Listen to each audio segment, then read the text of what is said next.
forcément, lorsque on veut faire passer ce message, il faut des outils pour faire passer ce message. Pour ceux qui suivent également la presse israélienne, il était important que la voix des Olim de France soit entendue dans la presse israélienne. Les professions réglementées et les équivalences, les dossiers Qualita, en savoir plus sur l'ALIA. Et nous avons le plaisir d'accueillir tout de suite le directeur général de Qualita, Ariel Kandel. Nous allons parler des projets de Qualita. Je crois qu'il y a plus d'une centaine de projets. Bonjour Ariel Kandel. Bonjour Cathy. Voilà, on est très content de t'accueillir. Alors, une centaine de projets tous azimuts, ça paraît énorme. Ouais. Mais là, on va parler d'un projet en particulier. Ouais, il y a beaucoup de projets. Aujourd'hui, on va dire que Qualita...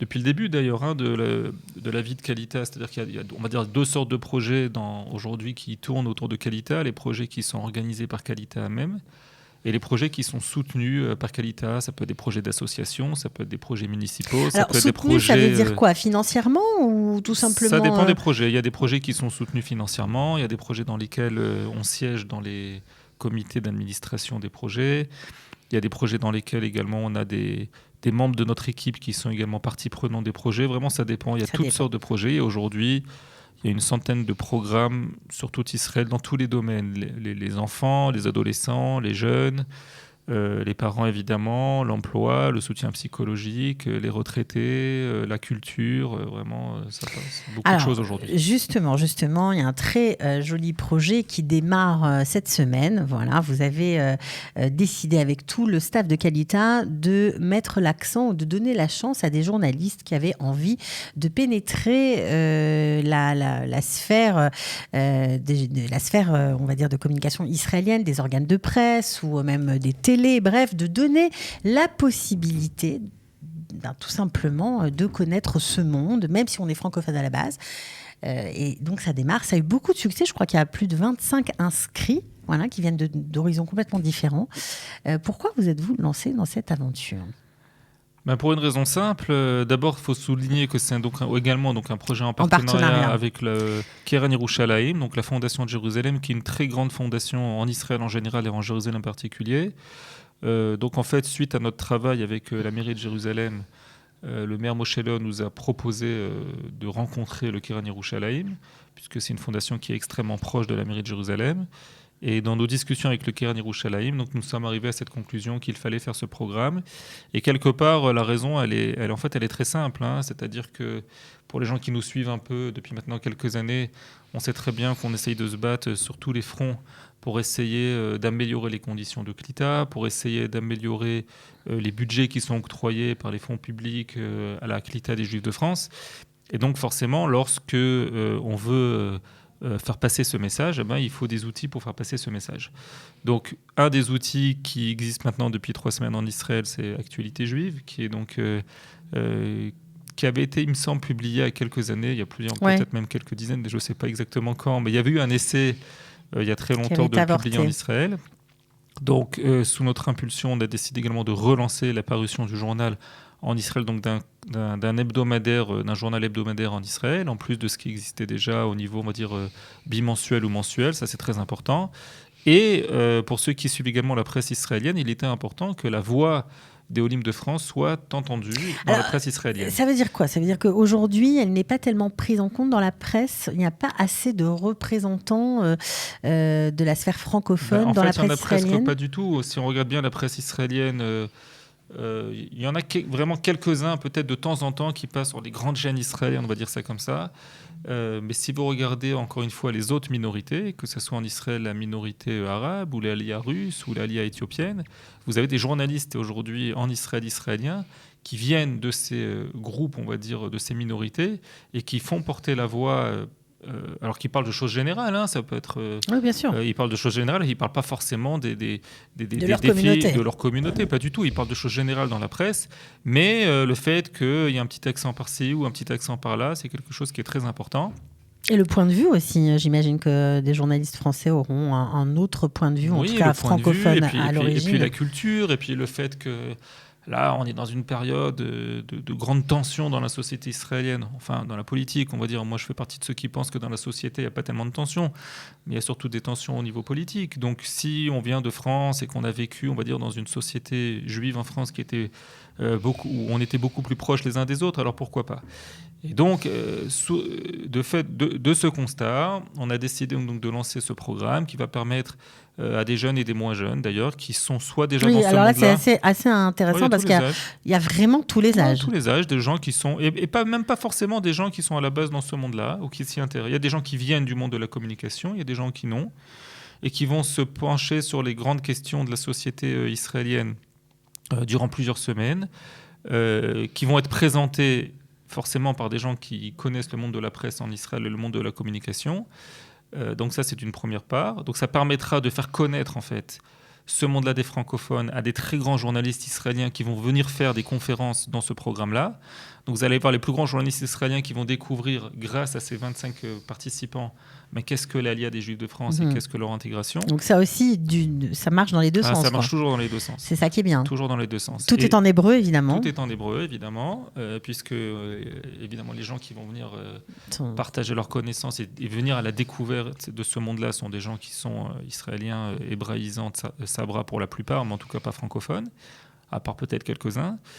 Voilà. Et puis à terme aussi, donc il y aura 3 personnes de ce groupe qui seront choisies par les organisateurs du groupe, par la Fondation de Jérusalem, pour intégrer pendant 3 mois, il me semble, en tant que stagiaire, un organe de presse, des très grands organes de presse israéliens, un site israélien, enfin voilà. Bref, vraiment du niveau, quoi. Voilà, c'est quelque chose de très important. Pour pouvoir essayer, encore une fois, que ce qu'on appelle les rédactions de ces différents organes de presse connaissent également de nouveaux francophones ici en Israël. Bon, et c'est une belle opportunité parce que c'est un stage, mais il y a quand même une bourse, 6 000 shekels par mois pour chaque personne choisie. Donc c'est déjà pas mal pendant 3 mois. Ça permet de voir venir, pourquoi pas, d'intégrer ensuite. C'est le but, j'imagine, d'intégrer ces rédactions et d'être embauché. Oui, c'est un des buts. Alors évidemment, on ne promet rien, on ne peut pas savoir, non, puisque sûr, nous ne sommes pas les embaucheurs. Ce n'est pas nous qui allons embaucher dans les différents organes de presse.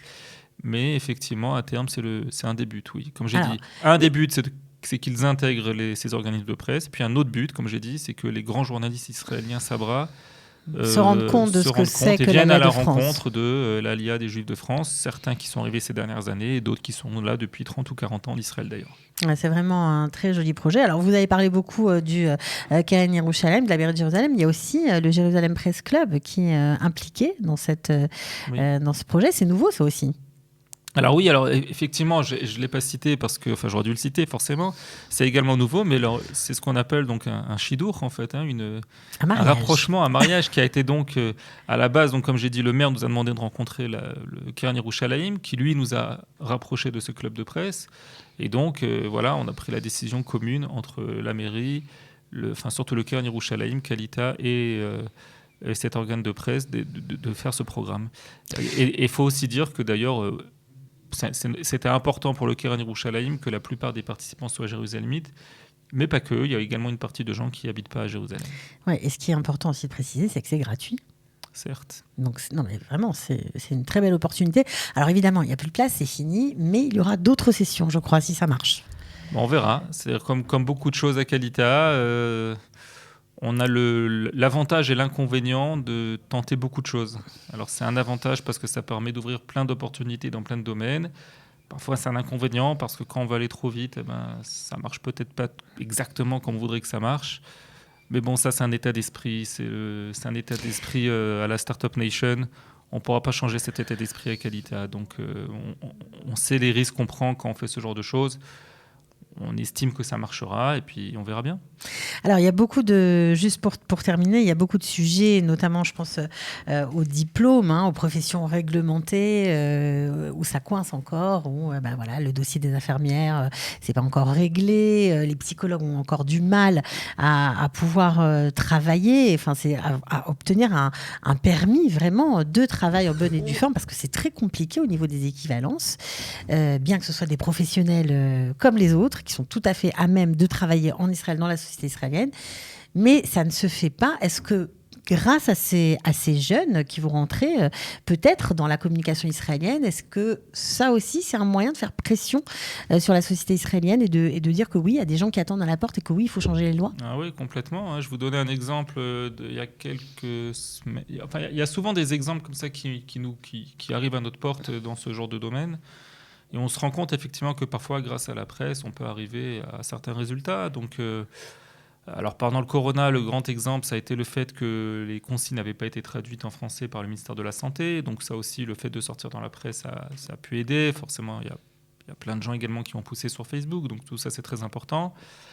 Pendant la dernière guerre, le dernier affrontement avec le Hamas, on s'est rendu compte également que l'application de ce qu'on appelle le Pikoud Haoref n'était ni en français ni en amharique d'ailleurs, ce qui n'a pas plu à la ministre de la Klita, Madame Pnina Tamano-Shata, qui est elle-même issue de la communauté éthiopienne. Ça ne lui a pas plu du tout. Donc voilà, oui, effectivement, c'est-à-dire que il faut qu'on ait des gens qui soient francophones également dans ces positions-là.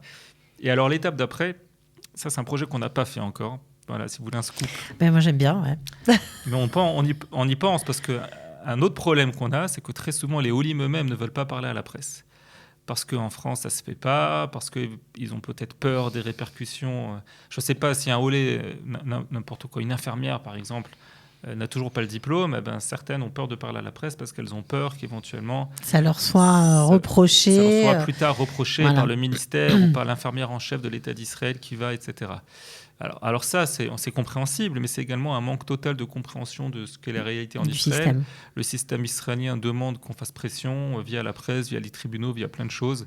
Donc, et peut-être que d'ailleurs, plus tard, on fera un séminaire pour les Olim eux-mêmes, c'est-à-dire pour des gens qui sont ici en Israël, qui sont des citoyens israéliens Olim Khadashim, et qui sont peut-être prêts à nous aider en parlant à la presse. Et peut-être qu'on ferait un séminaire pour les former sur ça, c'est-à-dire pourquoi c'est important de parler à la presse lorsqu'on est Olé Khadash, comment on parle à la presse, qu'est-ce qu'il faut dire, qu'est-ce qu'il faut peut-être moins dire, comment on peut justement parler à la presse sans avoir peur après qu'il y ait des répercussions. Voilà, c'est peut-être quelque chose qu'on va devoir faire à un moment également, parce que très souvent, on a des journalistes qui nous contactent et qui veulent parler à des Olim. Et les Olim, eux, ne veulent pas parce qu'ils sont un peu stressés, parce qu'ils ont un peu peur, comme on a dit, parce qu'ils ont peur qu'il y ait des répercussions. Donc voilà, ça peut être une idée également de lancer plus tard une formation pour les Olim lambda par rapport à la presse israélienne, qui est très friande également d'histoire. Et pas forcément de mauvaises histoires, c'est important de le dire, même parfois de belles histoires. La presse cherche ça. Et donc, voilà, peut-être qu'on fera ça prochainement. Bon, en tout cas, bravo pour être partenaire de ce beau projet. Je suis sûre que les candidats là, qui vont commencer cette semaine sont ravis d'avoir la chance de participer à cette aventure. Merci pour eux. Et bien, on verra la suite. On verra dans quelques semaines. Je crois que ça dure quelques mois, donc 3 mois. On verra cet été comment ça s'est passé et qui a été choisi. Qui a été retenu. Qui a été retenu pour être un journaliste dans la presse israélienne. Ok, merci beaucoup Ariel Kandel. Ciao. Les professions réglementées et les équivalences, les dossiers Qualita, en savoir plus sur l'ALIA.